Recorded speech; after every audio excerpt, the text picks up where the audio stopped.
With the release of Season 5, Fortnite had a lot of obvious features that were added into the game, like go-karts, new locations, the inability to equip the default skin, and the default come on, Epic. Seriously?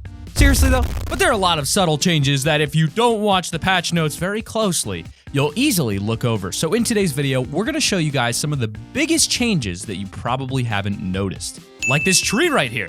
Yes, you may not have noticed it, but this tree is located in the desert, and you may have known that they added new locations, but to be honest, did you know about this very tree? On this coordinate on the map, this tree. Not the tree type, but this very tree. I bet you didn't! Didn't think so. Gotcha! Welcome back to Top 5 Gaming, everyone, where today we're going to be opening your eyes to the world of the unknown. And this isn't even the Vsauce channel. Michael here. Well, in any case, here are 5 changes you probably haven't noticed, and if you like this video and subscribe to the channel, we'll give you guys a cup full of Chuck E. Cheese tokens where you can go wild at the arcade. And here's the question of the day.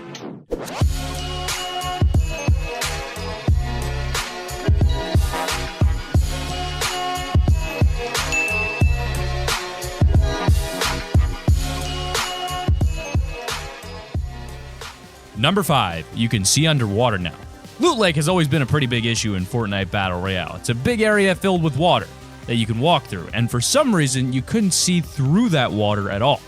This meant that anyone who got drowned in the Loot Lake area could just jump into the water and crawl around completely unseen by their enemies. Not only that, but if you managed to kill someone completely in the water, then their items would go under the water and you wouldn't be able to see them to pick them up, which could obviously make things pretty dangerous and tricky as you were hunting around in the water. But worse than all of that is when the rocket launch happened near the end of Season 4. If you were at Loot Lake when the rocket launched and you tried to look up to check out what was going on in the sky above you, then you would have been pretty disappointed to have your view blocked off by water that you couldn't see through. Not exactly the end to a season that most people would have been hoping for. Luckily, Epic Games have fixed the problem, and now you can see under any water that your camera can become submerged in during a game of Battle Royale. If you move your camera under the water, you'll still be able to see everything around you, both underneath and above the water. That doesn't, however, mean that things still look exactly the same, though. When you look through the water, things get a bit hazy and distorted, so it's probably for the best not to look underwater too often, or things could get pretty dangerous pretty quick. Number 4. The center of Storm Circle 7, 8, and 9 can now shift in random directions instead of simply shrinking. As the storm closes in, it will move and shrink to the new location. The gameplay of Fortnite Battle Royale has been pretty much the same ever since the game released. You spawn into the island, you grab some guns and some shields, and grab some materials, kill a couple of people, and get pushed around by the circle until you get to a tiny point in the middle where there's only a couple of people left fighting it out to the death. In Season 5, that gameplay is pretty much exactly the same, except for one giant change. The circle now works in a totally different way towards the end of the game. Since Fortnite was released, we've been used to the circle behaving in a pretty simple way.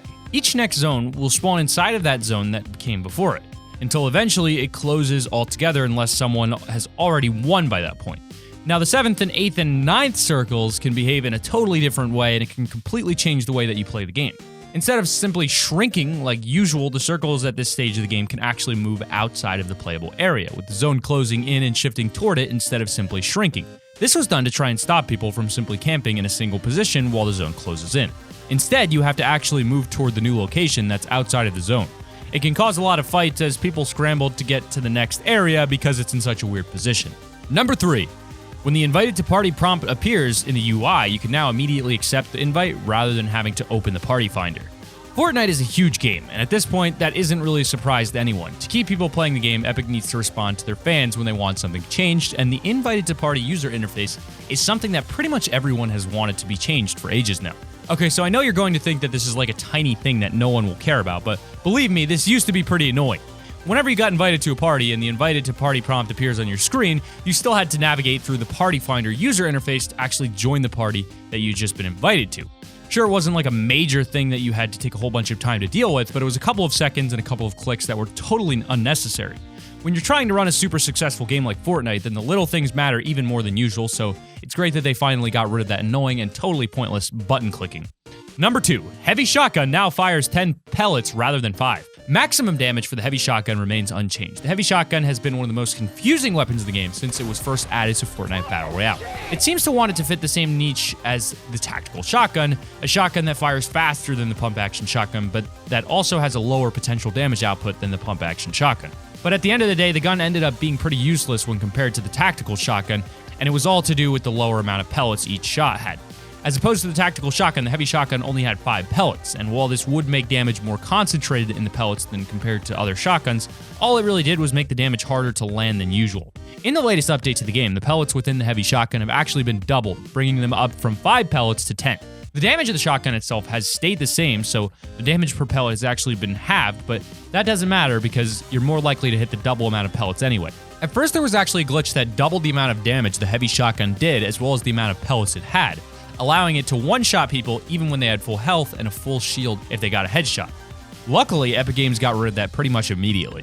And as for the honorable mentions, we've got changed the damage drop-off profile for the suppressed SMG to be the same as the other SMGs. Fall-off now starts at 24 meters from 28 meters. Damage is reduced to 80% at 35 meters from 85% at 47.5 meters, and damage reduced to 65% at 50 plus meters from 75% at 70 plus meters.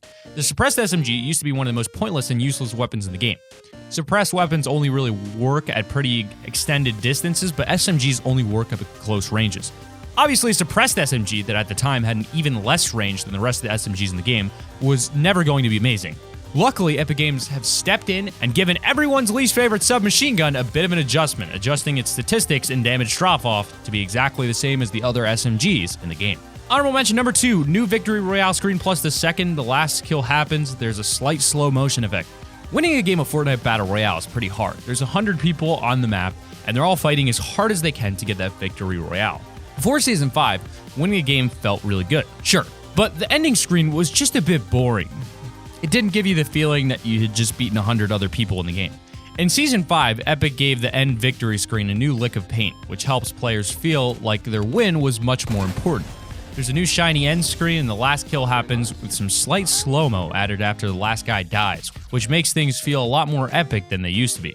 Number 1, remote explosives, or C4, must now first attach to an object before they can be detonated.